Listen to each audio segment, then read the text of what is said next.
पावन सावन के बीच कच्ची कांवरिया पथ अग्निपथ बन चुका है। दरअसल इस बार सरकार द्वारा कांवरिया पथ पर गंगा के उजले बालू का प्रयोग किया गया है। अमूमन इस बालू का प्रयोग भूजा भूजने के लिए किया जाता है क्योंकि ये जल्दी गर्म होता है। जिला प्रशासन द्वारा इस पथ पर 24 घंटे पानी के छिड़काव कराने की बात कही गई थी, लेकिन फिलहाल कुछ ही जगहों पर पानी का छिड़काव किया जा रहा है। तेज गर्मी से बालू काफी गर्म हो रही है, इससे कांवरियों को परेशानी हो रही है। कच्ची कांवरिया पथ पर सरकार के द्वारा कांवरिया श्रद्धालुओं के लिए सुविधा देने का लाख दावा कर लिया जाए, लेकिन हम इस वक्त मौजूद है कच्ची कांवरिया पथ पर और आप देख सकते हैं कि किस तरह से बालू तप चुका है, क्योंकि इसको जांचने के लिए हम खुद नंगे पांव इस कच्ची कांवरिया पथ पर चल रहे हैं। बहुत ज़्यादा जलन महसूस हो रही है। अब लोगों से बात करते हैं, कांवरिया श्रद्धालुओं से कितनी परेशानी हो रही है चलने में बालू पर? बहुत परेशानी हो रही है। क्या होना चाहिए था? पानी का छिड़काव तो होना चाहिए। होना चाहिए। क्या होना चाहिए? छिड़काव होना चाहिए था। मिनटों पे पानी का छिड़काव होना चाहिए था। चलने में परेशानी हो रही है। परेशानी हो रही है। पाँव जल रहा है। जी पाँव चल रहा है। क्या हो रहा है बमजी? तो इसमें पानी चाहिए, पैर जल रहा है। पूरा परेशानी हो रही है। पूरा परेशानी हो रहा है। तो लगातार जो देश विदेश के अलग अलग हिस्सों से जो कांवरिया यहाँ पहुँच रहे हैं, प्रतिदिन लाखों कांवरिया सुल्तानगंज के पवित्र अजगैबीनाथ तट पर गंगा स्नान कर कांवड़ में जल भरकर 105 किलोमीटर की लंबी दूरी तय करने के लिए बाबा धाम में जलाभिषेक करने के लिए रवाना होते हैं। सरकार और जिला प्रशासन लगातार यह दावा कर रही है कि कच्ची कांवरिया पथ सहित जो सुविधाएं सरकार के द्वारा दी जानी चाहिए थी वो सारी सुविधाएं दी जा रही है, लेकिन हकीकत कुछ और ही है। कच्ची कांवरिया पथ को हम अग्निपथ भी कह सकते हैं। अग्निपथ पर जो कांवरिया चल रहा है वो भोले के भरोसे बाबा धाम के लिए रवाना हो रहे हैं। अपने सहयोगी कैमरा पर्सन सुबोध के साथ कुणाल शेखर, टीवी यंग प्रदेश, भागलपुर।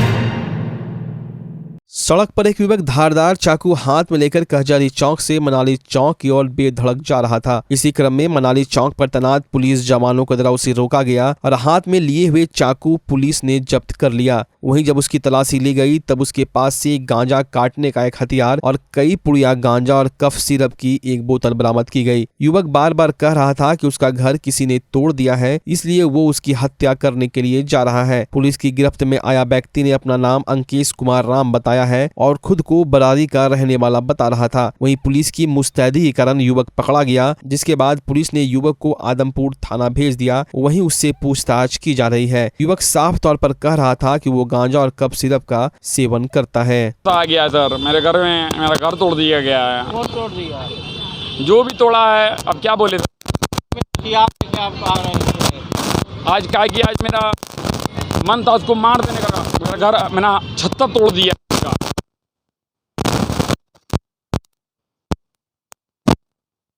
लेके जा रहे थे IPS बाबूराम सर जी का कसम। क्या बाबूजी राम जी का कसम का है खा रहे? क्या कि वो कहा रहे हैं। हाँ हम भी कहा रहे हैं। हाँ किसको मारने जा रहे हैं? क्या हम खाना नहीं खाते हैं। हाँ अच्छा, पुलिस क्यों पकड़ लिया? सर लोग तो ले लिए, क्या दिक्कत है। सर लोग भी ड्रिंक करेंगे, हम तो सब को पिलाते हैं ना, सबको लस्सी पिलाते हैं हम। और कब सिरप भी पिलाते हैं? नहीं, सिरप नहीं पिलाते हैं। कब सिरप आप कब से पी रहे हैं? गांजा कस भी डलवाते हैं? हाँ, गांजा भी? हम खाली गांजा और कॉरेक्स पीते हैं और स्टिंग, माजा, फीस, वही सब। लैट्रिन बाथरूम नहीं। क्या नाम हुआ? अंकेश कुमार राम। कहाँ घर हुआ? बरारी।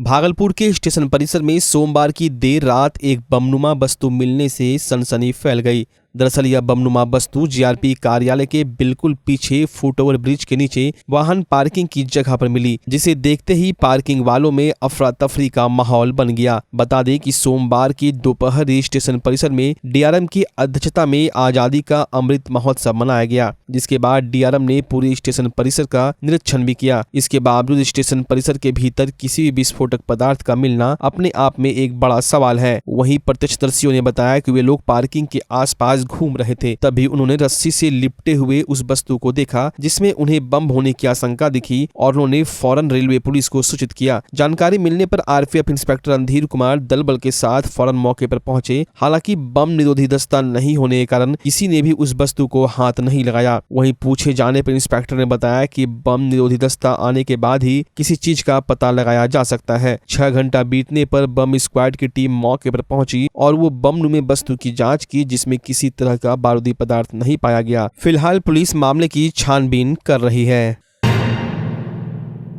खिरनी घाट नवस्थापित जिला स्कूल में नियुक्ति को लेकर टीचर अभ्यर्थियों के द्वारा प्रदर्शन किया गया। वहीं डीओ का घेराव भी किया गया। हंगामा कर रहे अभ्यर्थी शिक्षकों का कहना है कि राज्य सरकार के द्वारा हर एक जिला से नियुक्ति को लेकर खाली पदों के बारे में जिले से पूछा गया था, लेकिन भागलपुर जिले से मात्र 1866 रिक्तियां भेजी गई है, जबकि जिले में 4000 से ज्यादा शिक्षकों के पद खाली है, लेकिन जिला शिक्षा पदाधिकारी के द्वारा बिना जानकारी के ही रिक्तियां भेजी गई। वहीं शिक्षक अभ्यर्थियों के द्वारा जिला शिक्षा अधिकारी का घेराव भी किया गया, जिसके बाद जिला शिक्षा अधिकारी ने अभ्यर्थियों को आश्वासन दिया कि 22 तारीख को बैठक होने वाली है, उसके बाद ही रिक्तियों की संख्या को भेजा जाएगा। हम लोग सर 7वां चरण के शिक्षक अभ्यर्थी हैं जो जुलाई लास्ट में बिहार सरकार द्वारा प्रस्तावित है। सभी जिला से शिक्षा विभाग बिहार सरकार ने रिक्ति मंगाया था, सभी जिला से चला भी गया, लेकिन भागलपुर से मात्र 1866 रिक्ति गया है, जबकि भागलपुर में 4000 शिक्षक की ज़रूरत है और भागलपुर वाले ले रहे हैं मात्र 1866 की भर्ती, जो कि 6ठा चरण का बचा हुआ ही सीट है। नया में छात्र शिक्षक अनुपात में विभाग ने मांगा था, लेकिन भागलपुर से एक भी सीट छात्र शिक्षक अनुपात में नहीं भेजा है, सब 0-0 कर दिया है। हम लोग सभी यही कहना चाहते हैं आप लोगों के माध्यम से भागलपुर के जिला शिक्षा पदाधिकारी को कि हम लोग पे दयापूर्ण काम कीजिए और जो विभाग ने लेटर के माध्यम से रिक्ति मांगा है वो उचित रिक्ति देने की कृपा कीजिए। डीओ से मिले क्या बोल रहे हैं? डीओ साहब तो बोले कि हम लोग को स्कूल में 5 भवन है तो 5 शिक्षक देंगे, 15 शिक्षक वहाँ पर हम नहीं देंगे।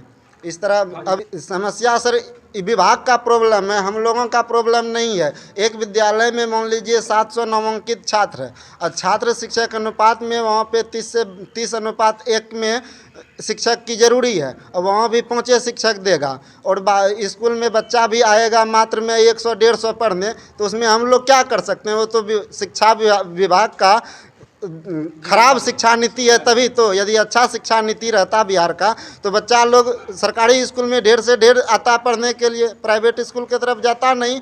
हम लोग सर पूरा कोशिश करेंगे, यदि सबका नियुक्ति हो जाए तो हम लोग अपने ईमानदारी से हर एक विद्यालय में काम करेंगे। जहाँ पे कम नामांकित छात्र है वहाँ दुगुना तिगुना जाने के साथ बढ़ाने का काम करेंगे। और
गोराडीह थाना क्षेत्र के हरना महगामा रोड के कोठोतिया बहियार में 2 अज्ञात शव को देख ग्रामीणों ने गोराडीह पुलिस को सूचना दी। मौके पर पहुंचकर पुलिस ने 2 अज्ञात शव को बरामद किया। एक महिला, एक बच्चे का शव मिला है। महिला की उम्र करीब 50 वर्ष और लड़के की उम्र 12 वर्ष बताई जा रही है। वहीं मौके पर पहुंची पुलिस शव को कब्जे में लेकर पहचान करने में जुट गई है। पुलिस आशंका जाहिर कर रही है कि कहीं अन्य जगह पर हत्या कर शव को यहाँ लाया गया है। वहीं पुलिस मृतक का पता लगाने में जुट गई है, जिसके बाद ही पता चल पाएगा कि आखिर हत्या क्यों की गई है। रोड कौन सा? महगामा धरैया। क्या मिला है अभी तक? यहाँ पे 2 लाश का पता चला था, हल्ला हुआ, देखने आया लोग, हम लोग भी देखे। कब पता चला?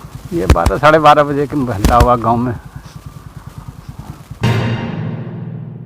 भागलपुर के परबत्ती मोहल्ले में पानी की किल्लत के कारण लोगों ने जमकर हंगामा किया। पिछले कई दिनों से मोहल्ले में लगी सरकारी बोरिंग खराब हो गई है, जिस कारण वार्ड नंबर 13 व 14 की जनता बोरिंग खराब होने के कारण पानी की किल्लत से दो चार हो रही है, जिसको लेकर आज घर की महिलाएं, बच्चे और युवा सड़क पर उतर आए और मोहल्ले की सड़कों पर जमकर नगर निगम के खिलाफ प्रदर्शन किया। मोहल्ले के लोगों का कहना है कि नगर निगम के द्वारा 2-4 टैंकर पानी भेजा जाता है, लेकिन उसमें परिवार का कार्य पूर्ण नहीं हो पाता। वहीं आम लोग जल्द से जल्द बोरिंग मरम्मत कराने की मांग कर रहे हैं। वार्ड नंबर 13 का बोरिंग खराब पड़ा हुआ है। मैं नगर निगम प्रशासन से मांग करता हूं, सभी परबत्ती समाज के वासियों की ओर से, कि यथाशीघ्र इस बोरिंग को ठीक कराया जाए, नहीं तो चरणबद्ध तरीके से आंदोलन करेंगे और इसका खामियाजा खुद जिला प्रशासन और नगर आयुक्त भुगतेंगे। जो प्रदर्शन कर रहे हैं जल के लिए, जल का बहुत दिक्कत हो रहा है। यहाँ परबत्ती 13 नंबर वार्ड में बहुत बड़ा मोहल्ला है ये, वहाँ पे एक ही बोरिंग है, उसका हर वक्त कभी मशीन जलता है, कभी कुछ होता है। अभी पानी का लेयर पूरा ज़मीन से नीचे चलेगा, सूखा में मशीन पानी चलाता तो पानी मिलता नहीं है किसी को, नहीं मिलने का कारण यहाँ लड़ाई भी बहुत होता है। बोरिंग में आके सब अफरा तफरी मचा मची भी होता है, शोर शराबा भी होता है। तो जब ज़मीन के लेयर में पानी नहीं है तो पानी मिलेगा कैसे? हम लोगों को दूसरे जगह में बोरिंग चाहिए या फिर। भागलपुर के सुल्तानगंज थाना क्षेत्र के गनगनिया गांव के समीप गंगा नदी किनारे सुबह पुलिस ने एक युवती का संदिग्ध अवस्था में शव बरामद किया। गंगा नदी किनारे से युवती का शव बरामद होने की खबर गांव में आग की तरह फैल गई। लोग दौड़े दौड़े घटनास्थल पर पहुंचे। इधर घटना की बाबत बताया जा रहा है कि उक्त युवती स्नान करने गई थी, तभी गहरे पानी में चले जाने के कारण वो डूब गई। स्थानीय लोगों द्वारा डूबे युवती को गंगा नदी से बाहर निकाला गया। इधर गाँव में इस बात की चर्चा है कि घरेलू विवाद के कारण युवती की हत्या कर उसे आत्महत्या का रूप देने के लिए गंगा नदी में फेंक दिया गया। मृतका की पहचान गनगनिया गांव निवासी विजय कुमार जायसवाल की 27 वर्षीय पुत्री नेहा कुमारी के रूप में हुई है। घटना की सूचना पर स्थानीय थाना पुलिस मौके पर पहुंचकर शव को अपने कब्जे में लेकर पोस्टमार्टम के लिए भेजने की तैयारी में जुट गई। युवती की हत्या हुई है या फिर आत्महत्या करने के लिए वो गंगा नदी में डूबी, इन सभी बिंदुओं पर पुलिस गंभीरता से जांच कर रही है। सोमवारी व्रत किया था, उसके बाद सुबह 4:15 बजे करीब उठ के गई गंगा नहाने के लिए। किस जगह पे? बस यही बगल में। जगह का नाम क्या है? जगह का नाम क्या है? जगह तो गनगनिया है। गनगनिया नहाने गए थे। उसके बाद पूजा करने जाती है, इसको तैरना नहीं आता है, बस फिसल गई, वहीं डूब गई। इसके साथ में और कोई था? नहीं, कोई नहीं था, अकेले। घर में किसी प्रकार का विवाद? कोई विवाद नहीं है, ये तो घर की मालकिन थी। नाम क्या हुआ इसका? नेहा कुमारी। आपके कौन हुए? हमारी लड़की हुई। भागलपुर के सुल्तानगंज के अजगैबी नाथ धाम में जहाज घाट में बने नमामि गंगे घाट पर उद्घाटन स्थल में सावन की पहली सोमवारी को महाआरती के कार्यक्रम के बाद जिला प्रशासन के निर्देश पर चंडीगढ़ के कलाकार ममता के द्वारा संगीत कार्यक्रम का आयोजन किया गया। इस दौरान कलाकार ममता के द्वारा बाबा भोलेनाथ के गीतों की प्रस्तुति के दौरान पूरा वातावरण भक्तिमय हो गया। कांवरिया भोले बाबा के गीत पर नाचते झूमते देखे गए। ममता के द्वारा बाबा भोलेनाथ के गीतों को सुनने के लिए थानाध्यक्ष लाल बहादुर, सीओ शंभू सन राय, बीडीओ मनोज कुमार मुर्मू, भाजपा नेता नवीन कुमार बन्नी, विकास कुमार, भाजपा नेत्री डॉक्टर अलका चौधरी, जदयू नेत्री रूबी देवी, नीलम देवी समेत कई पदाधिकारी, कांवरिया और ग्रामीण मौजूद थे। भागलपुर के रेलवे स्टेशन को रेल मंत्रालय के द्वारा चयनित आजादी के अमृत महोत्सव के अवसर पर आजादी की रेलगाड़ी और स्टेशन कार्यक्रम का उद्घाटन मालदा डिवीजन के डीआरएम यतेंद्र पाल और शहर के गण्यमान्य लोगों ने दीप प्रज्वलित कर किए। इस दौरान स्वतंत्रता के दौरान स्वतंत्रता सेनानियों पर अंग्रेजी हुकूमत के द्वारा किए गए अत्याचार को नाटक के मंचन के द्वारा दिखाया गया। डीआरएम ने बताया कि आजादी के दौर में भारतीय रेल का अहम योगदान था। भागलपुर स्टेशन का आजादी के समय काफी अहम योगदान था और यहाँ के स्वतंत्रता सेनानियों के द्वारा भी देश को आजाद दिलाने के लिए बढ़ चढ़कर हिस्सा लिया गया था। उन्होंने बताया कि आज से 23 जुलाई तक का कार्यक्रम आयोजित किया जाएगा, जिसमें नुक्कड़ नाटक सहित स्वतंत्रता सेनानियों के बारे में कार्यक्रम के दौरान बताया जाएगा। वहीं श्रावणी मेला को लेकर उन्होंने बताया कि सुल्तानगंज स्टेशन पर सभी ट्रेनों का ठहराव किया गया है। वहीं कोच वॉशिंग प्लांट में ऑटोमेटिक वॉशिंग प्लांट चालू कर दिया गया है, जिससे रेलवे को लगभग 1 करोड़ रुपए की बचत होगी। उसका भी उद्घाटन आज डीआरएम के द्वारा किया गया। उद्देश्य आज आज़ादी का अमृत महोत्सव का ये भागलपुर स्टेशन चयनित है रेल मंत्रालय द्वारा, उसके उपलक्ष्य में आए थे। उसके कार्यक्रम की शुरुआत ये हफ्ते रहेगी 18 जुलाई से लेकर 23 तक। और दूसरा एक उद्देश्य ऑलरेडी अभी बताया, हमने यहाँ पर कोच वॉशिंग प्लांट में गाड़ियों को ऑटोमेटिक धुलाई का एक जो प्लांट है वो चालू किया है, जिससे कि हम लोगों की मैन पावर प्लस पानी की लगभग 20 लाख की 80 लाख ये मतलब लगभग 1 करोड़ का हमारी बचत होगी। 20 लाख का पानी और 80 लाख की मैन पावर की कॉस्ट हमारी बचेगी। धन्यवाद। आपका सुल्तानगंज में जितनी गाड़ियां हैं उनका सबके स्टॉपेज किए गए हैं। ये स्पेशल कुछ उनके लिए एक दो जो भी स्पेशल 1-2 और अनाउंस हुई हैं वो तो वहाँ से चलती हुई इधर जाएंगी, परंतु सुल्तानगंज में सभी गाड़ियों का विधिवत स्टॉपेज किया गया।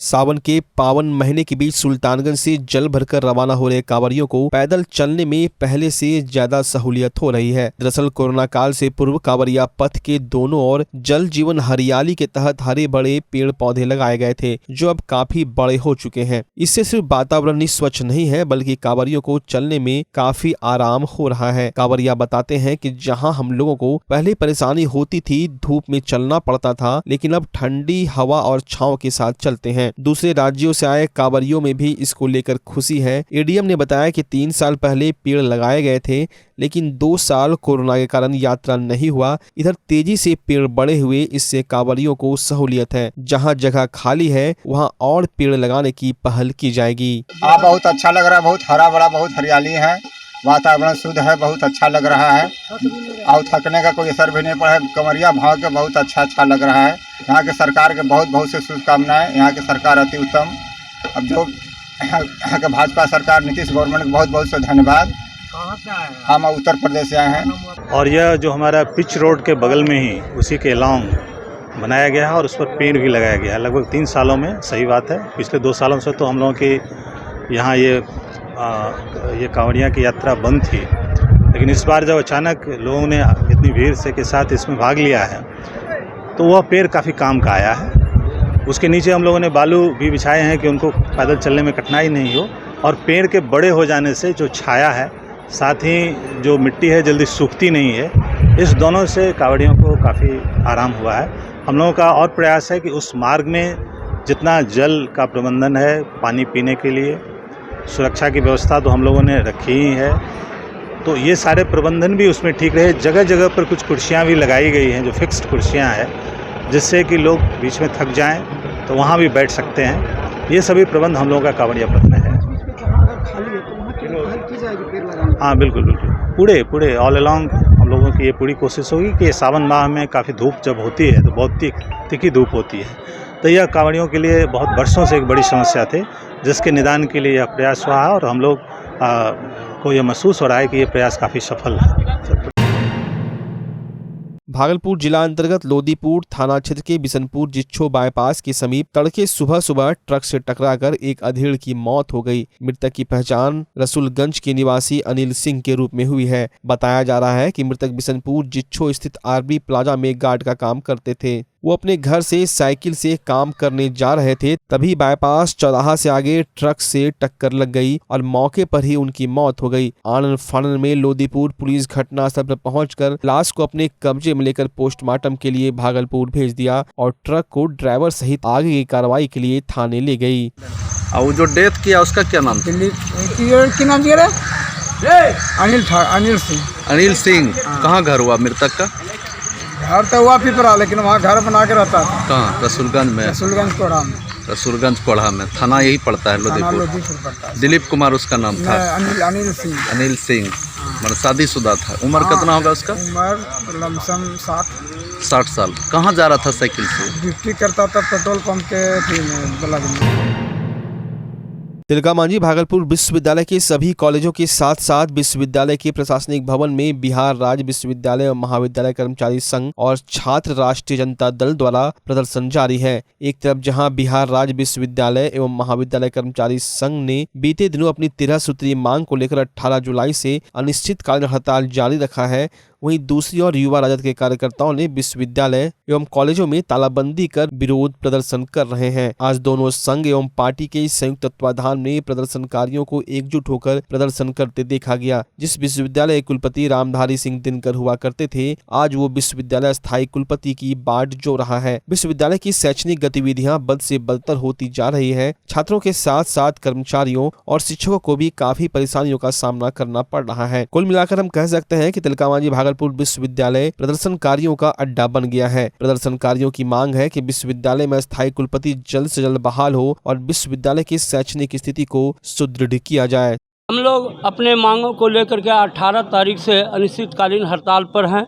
अपना विश्वविद्यालय जो है स्नातकोत्तर विभाग अपने कर्मचारियों की सेवा स्थिरीकरण कर दिया है, हम लोगों का नहीं किया है, जिस पर राज्य सरकार का ये आदेश आया है कि जब तक कर्मचारियों का सेवा कन्फर्मेशन नहीं होगा और ऑनलाइन का डेट 26 जुलाई दिया गया है, अगर 26 जुलाई तक अगर नहीं हुआ तो 650 कर्मचारी का वेतन बंद कर दिया जाएगा। इसके विरोध में हम लोगों ने अपनी 13 सूत्री मांगों को लेकर के अनिश्चितकालीन हड़ताल पर हैं और छात्र राजद जो छात्र आंदोलन पर है इनका पूर्ण समर्थन करते हैं बिहार राज्य विश्वविद्यालय कर्मचारी महासंघ की ओर से, और छात्र का भी समर्थन मुझे प्राप्त है।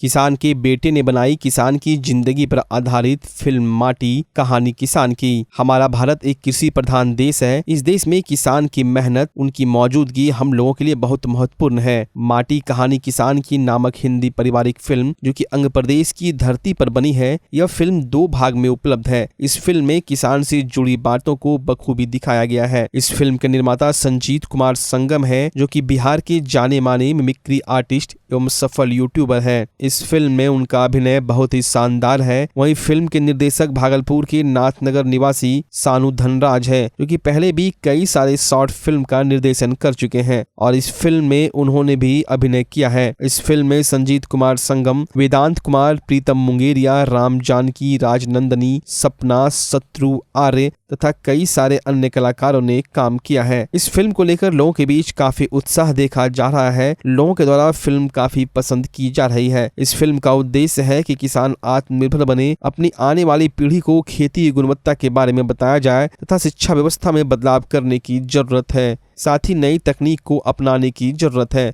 40 मिनट की फिल्म में किसान के बारे में काफी कुछ कहा गया है। पहले भाग को मिलाकर यह 60 मिनट की फिल्म है। अब आप सब इस फिल्म को YouTube चैनल संजीत कुमार संगम पर देख सकते हैं। मेरा नाम है सानू धनराज और मैं इस फिल्म का डायरेक्टर हूँ। ये माटी कहानी किसान की 2 जो है, पहला भाग माटी किसान की 1 जो है, कहानी किसान की 1 उसका दूसरा भाग है और ये बहुत ही बेहतरीन फिल्म बनी है। एक पारिवारिक फिल्म है, किसान की ज़िंदगी से जुड़ी हुई ये फिल्म है कि एक किसान किस तरह अपने आप को स्ट्रांग बना सकता है, मजबूत बना सकता है और आत्मनिर्भर बन सकता है, उस पर ये कहानी है। तो मैं उम्मीद करता हूँ कि आप लोगों को ये फिल्म बहुत ही ज़्यादा पसंद आएगी। आप इससे कनेक्ट कर पाएंगे, जुड़ पाएंगे और इसे एहसास कर पाएंगे। बहुत मज़ा आया।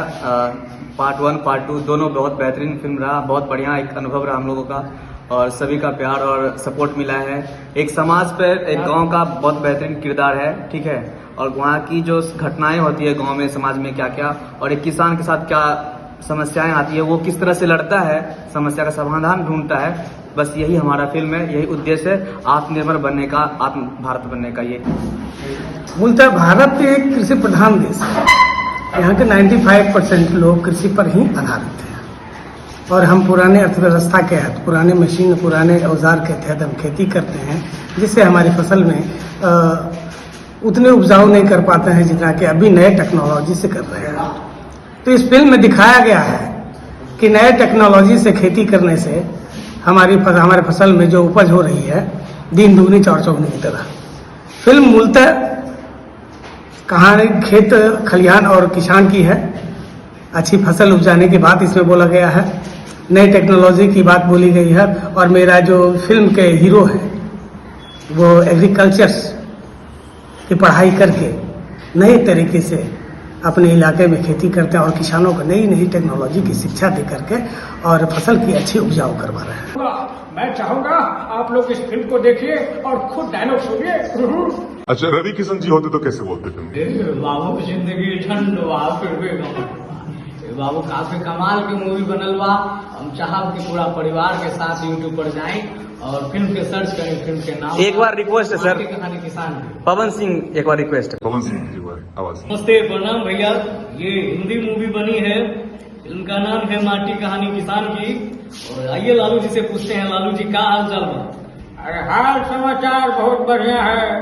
अरे हम लाल समाचार बाद में पहले आप लोगों से हाथ जोड़ करके विनती करते हैं कि अभी जो किसान की जिंदगी पर आधारित फिल्म आई है माटी टू कहानी किसान की, आप लोग जाइए और इस फिल्म को खूब देखिए और खूब ढेर सारा प्यार आशीर्वाद दीजिए और वीडियो को ज्यादा से ज्यादा शेयर कीजिए। धन्यवाद। Thank you so much.